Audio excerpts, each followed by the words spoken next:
Babasaheb doctor BR Ambedkar 134వ జయంతి సందర్భంగా CPM party ఆధ్వర్యంలో ఈ రోజు నివాళులు అర్పించే కార్యక్రమాన్ని ఇక్కడ నెల్లూరు విఆర్సి సెంటర్ లో నిర్వహించడం జరిగింది.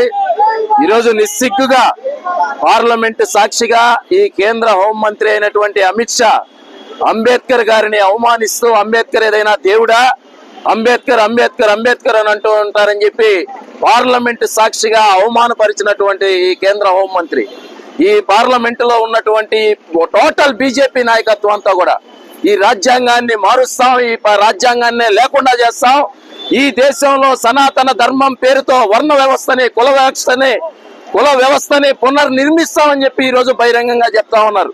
మొత్తం దళితుల మీద, మైనారిటీల మీద ఎక్కడ చూసినా సరే తీవ్రమైన దాడులకు పాల్పడతా ఉన్నారు.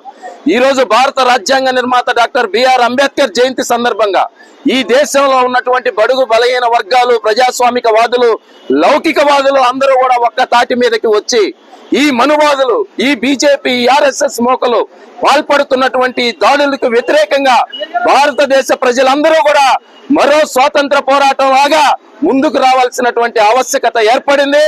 ఖచ్చితంగా ఈ జయంతి సందర్భంగా మేము ప్రతినబూనుతున్నాం.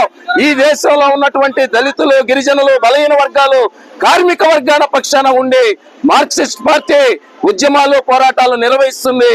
రాబోయేటటువంటి రోజుల్లో ఈ మనువాదులు, బీజేపీ, ఆర్ఎస్ఎస్ ఆగడాలకు వ్యతిరేకంగా ప్రజలందరినీ సమైక్యంగా సంఘటితం చేసి ఉద్యమిస్తామని చెప్పి బాబాసాహెబ్ బిఆర్ అంబేద్కర్ కి నివాళులు తెలియజేస్తున్నాం.